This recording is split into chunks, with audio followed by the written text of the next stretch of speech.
5년 넘게 사귄 연인으로부터 청혼을 받고 결혼 준비를 하고 있는 30대 여성 유 씨. 유 씨는 결혼 준비를 하던 중 자신이 아이를 가졌다는 사실을 알게 됩니다. 계획하지 않은 임신이었기에 처음엔 다소 놀랐지만 기뻐하는 연인의 모습을 보면서 유 씨도 많이 행복했다고 하는데요. 양가 어른들도 예비 신부의 임신 소식에 진심으로 축하해 주셨습니다. 이처럼 양가 축복 속에 상견례까지 마친 두 사람.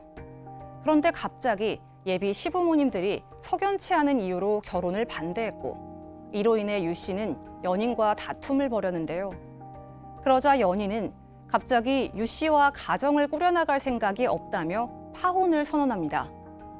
임신 4개월 상태에서 일방적으로 파혼을 당한 유 씨. 헤어진 연인에게 손해배상을 청구할 수 있을까요? 또 곧 태어날 아이의 양육비는 받을 수 있을까요? 네, 오늘 이 사건 상담실에서는요, 연인과 결혼을 준비하던 중 일방적으로 이제 파혼을 당했다는 30대 여성의 사연을 알아보겠습니다. 뭐 두 사람은 그냥 갑자기 결혼한 건 아니고 네. 오랫동안 이제 만남을 유지한 상태에서 결혼을 결정했죠. 그렇습니다. 이게 참 드라마 같은 또 이야기인데요. 화가 많이 나실 테니까 전 우선 행복했던 시절만 말씀을 드리겠습니다. 자, 이 남녀는요, 30대 남녀인데 5년간 연애를 했어요. 연애 기간이 짧지 않았어요. 그래서 두 사람은 서로 잘 알고 있는 사이죠. 그런데 이 여성은 기대를 하지 않았지만 이 남성이 드디어 프로포즈를 합니다. 결혼 이야기도 나누고 했었다고 해요. 그래서 기뻐하면서 자, 이제 결혼하는구나. 양가 상견례를 마쳤는데 양가에서도 다 어르신들이 좋아하셨습니다. 그래서 결혼 준비를 이제 해가던 과정이에요. 날짜도 정하고. 그런데 이 여성이 임신을 알게 된 거예요. 결혼 전에 이제 임신을 했습니다. 네. 그래서 불안해하면서 그 이야기를 예비 신랑에게 했더니 기뻐하는 거예요. 양가 부모님도 잘 됐다. 왜냐하면 30대 중반을 넘긴 나이라서 아이 가질 수 있을까 걱정했는데 어르신들 입장에서는 잘 됐다고 박수를 쳐주셨어요. 여기까지는 좋았습니다. 네, 여기까지 좋았는데 지금 저렇게 보면은 따뜻한 모습이고 양가의 어떤 축복 속에서 상견례까지 마치고 또 임신 소식까지 이제 접하게 됐는데 어느 날 결혼할 이 남편이 예비 남편이 결혼식을 좀 미루자고 얘기를 했어요. 상당히 놀랄 일이죠. 양가 어르신들께 인사를 한 것과 또 상견례는 좀 다릅니다. 그렇죠? 예. 각자 가서 인사를 나눴을 때는 각자 좋아했던 것이고 상견례를 했을 때는 이제 임신 사실이 이미 알고 난 다음이었어요. 상견례를 마치고 상견례장 분위기도 상당히 좋았습니다. 화기애애하게 서로 덕담 오가고 뭐 임신 얘기도 오가고 그랬는데 상견례 끝나자마자 얼마 안 돼서 이 예비 신랑 된 남자가 갑자기 결혼식 날짜를 미루자고 합니다. 상견례까지 했다라는 거는 결혼식 날짜도 잡았고 예식장도 그렇죠. 이미 예약을 했고 모든 게 이제 되어 있었는데 갑자기 이런 이야기를 하니까 여성 입장에서는 무슨 일이야 따져 물었겠죠. 그랬더니 예비 신랑이 속내를 드러내는데 우리 부모님께서 갑자기 상견례 이후에 갑자기 결혼을 반대하신다. 날짜를 조금만 미루자. 여성 입장에서는 임신 4개월이고 배가 점점 불러옵니다. 예식장 뭐 예약하고 뭐 이런저런 것들 바꾸는 것도 어렵습니다. 본인 스스로 이게 지금 무슨 일인가 두렵기도 하고 걱정도 되겠죠. 그래서 이 일로 남편은 별거 아니야. 예비 남편은 별거 아니야. 좀 미루자. 내가 부모님들 설득해 볼게. 아내는 그럴 수 없어로 크게 다투게 됩니다. 네. 근데 이렇게 예비 시부모님이 뭐 다 이렇게 서로 인사까지 하고 결혼 아마 날짜도 잡았을 텐데 이렇게 결혼식을 미루자고 하면서 얘기하는 어떤 결혼을 좀 반대하는 모습 아니겠어요? 왜 이유가 뭐예요? 참 이게 황당한 이유긴 합니다. 예비 시어머니가 이제 상견례까지 좋았잖아요. 예. 임신한 것도 축하했잖아요. 그런데 예비 시어머니가 두 사람 사주를 봤나 봐요. 사주를 봤더니 이 여성의 사주가 안 좋다고 나왔다는 겁니다. 그래서 또 궁합도 봤답니다.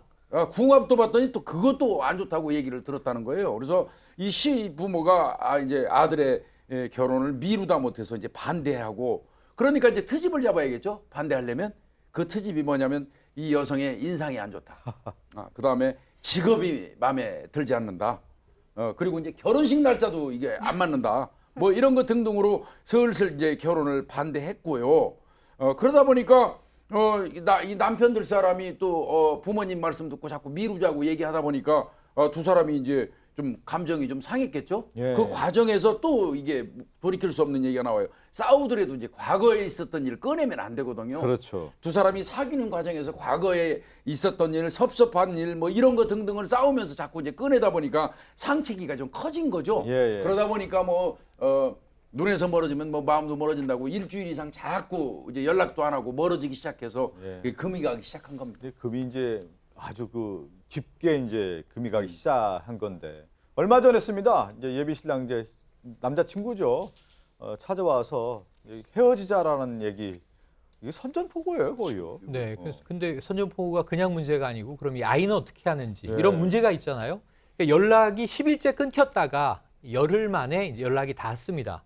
그래서 여성의 집으로 밤 늦게 이 남자가 찾아와요. 그래서 헤어지자. 당신과 가정을 꾸릴 생각이 없다. 아이는 낳지 말라. 이렇게 얘기하는 거예요. 이 여성이 설득을 합니다. 나에게 온 이 소중한 생명을 지키고 싶다. 우리가 5년이나 연애했는데 최근에 결혼을 앞두고 싸웠지만 다시 한번 잘 되는 쪽으로 생각을 해보자. 근데 이 남자의 통고가 추상 같은데 둘 중에 하나를 택하라는 거예요. 뭐냐면 1. 아이를 낳지 말든가. 2. 아이를 낳을 거면 나를 찾지 말든가. 전 두 개 다 말이 안 된다고 생각해요. 예. 이 통보하고 남자는 사라졌고요. 그 이후로 이 여성이 연락을 해도 연락을 받고 있지 않습니다. 이 내용, 이 사연만 봐서는 이 남자가 이럴 수 있냐라는 생각이 들 정도로 좀 답답한데 뭐 이런 사람이 다 있나 생각이 좀 이런 얘기 들으면 막 몸이 굳어요. 하도 답답하니까 말도 안 되는 얘기를 한 건데. 자, 오늘 이제 사연 보내주신 30대 여성의 궁금증을 좀 간략히 정리를 해보겠습니다.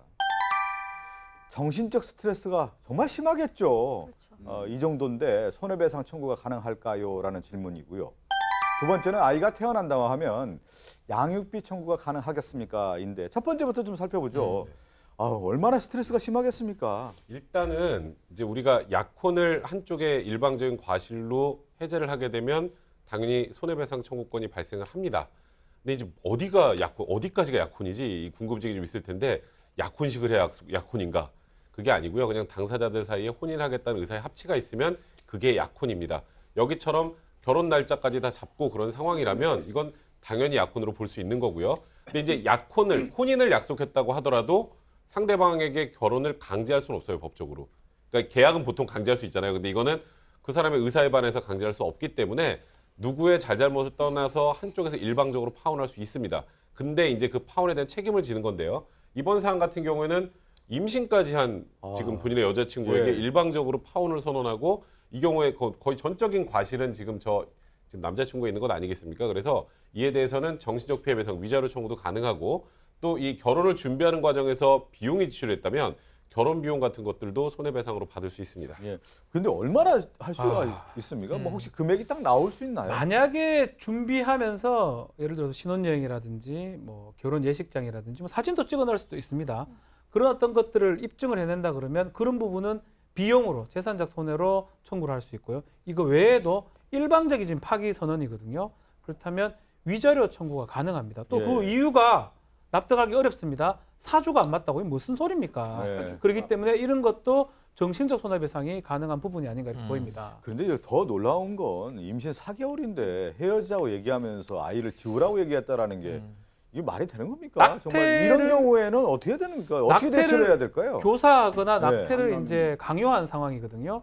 낙태 교사를 했지만 아이를 이렇게 이 엄마가 이 신부가 될 사람이 지우지는 않을 것 같아요. 그러면 실패한 교사죄가 됩니다. 예비 음모가 되는데요. 형법적으로는 그런 경우는 지금 낙태죄는 예비 음모가 없을 뿐더러 최근에 낙태죄 지금 헌법 불합치 결정을 받았습니다. 만약 뭐 그런 일이 일어난다 하더라도 지방 검찰청에서 지금 낙태 관련돼서는 기소유예 처분을 많이 하거든요. 아직 뭐 법률은 만들어지지 않았지만 낙태 관련돼서는 뭐 크게 처벌을 받을지 않을 것 같은데 그래도 지금 낙태는 불법인 그런 상황입니다. 그리고 아이 4개월 됐다고 하면 딱 자기가 책임지고 그 아내뿐만 아니라 그 시부모, 자기 부모들을 설득해서 결혼해야 됩니다. 이렇게 얘기를 해야지 오히려 헤어지자고 하면서 아이를 지우라고 얘기한다는데 지금 오늘 상담하신 분 입장에서는 아이를 낳겠다라고 생각을 하고 낳겠죠. 계시고 예. 아이를 낳으면 당연히 양육비 청구할 수 있는 거죠? 그러니까 일단 당연히 친부모라면 양육비를 지급을 해야죠. 그런데 예. 전제 조건이 있습니다. 일단 법상으로는 친부모가 아니잖아요, 아직은. 네네. 그렇죠. 그러면 이 아이가 당신의 아이입니다라는 걸 청구하는 것이 인지 청구예요. 그래서 그렇죠. 인지 청구를 해서 이 아이 아빠가 지금 이 남자친구라는 것을 법적으로 확인을 받고 확인을 받으면 이제 부모가 되는 입장이 되기 때문에 당연히 이 아이를 키울 때 뭐 당연히 이제 이 뭐 친권이나 양육권의 행사는 이 여성이 하겠죠. 여성이 단독으로 하더라도 양육 비용은 당연히 지급을 해야 되는 거고요. 그래서 양육비 이행명령 청구를 하면 양육비는 받을 수 있고 만약에 양육비를 내지 않으면 30일 정도 감시까지 할 수 있습니다. 그러니까 예. 물론 과정, 절차는 조금 번거롭지만 결론적으로 양육비는 당연히 지급할 수 있습니다. 아니 5년 동안 사귀었고 또 처음에 아이 가졌을 때 양 부모는 다 좋아했다는 거 아니에요? 그렇죠. 그때로 돌아가야 될 것 같아요. 법적으로 가지 네. 말고 이 남자 정신 좀 차려. 사주라는 걸 글쎄요, 뭐 믿을 수도 있지만 정신을 좀 차려. 법적으로 가는 거는 좀 하수고 최악이고 예. 지금이라도 예전에 그 사랑하는 기억, 예. 이 법적 얘기는 아닙니다. 떠올려 보시고 자신의 아이가 뱃속에 있지 그러니까요. 않습니까? 예. 정신 차리십시오. 예. 두 분 다 아까 30대 중반 이후라 그랬잖아요. 여성 입장에서는 만약에 이 아이를 낙태하더라도 또 재임신이 가능할까도 어려운 나이이고 지금 이 가운데 이렇게 헤어져 버리면 이 여성 죽을 때까지 아마 남성들 못 믿고 못 만날걸요. 둘 그러니까요. 다의 인생을 위해서라도 박준 변호사 이야기대로 조금 마음을 바꿔보는 편이 어떨까 하는 생각이 듭니다. 법은 안 그리고 됩니다, 또 요새. 시부모에게도 사실하게 정확하게 얘기를 해야 되지 네. 않겠습니까? 그리고 이 아내가 정말 나의 어떤 반쪽이다라고 얘기를 하면서 이렇게 이제 가정을 꾸려야 되는 것이고 아이에 대한 어떤 소중한 책임 의식도 분명히 있는 건데 이렇게 저버리면 안 되겠죠. 박지훈 변호사 정확하게 얘기했네요. 정신 차려야 됩니다. 법은 필요 없습니다, 예, 여기서는. 예. 일단 여기서는 이제 정신 차리라는 말씀 드리면서 다음 사건으로 가겠습니다.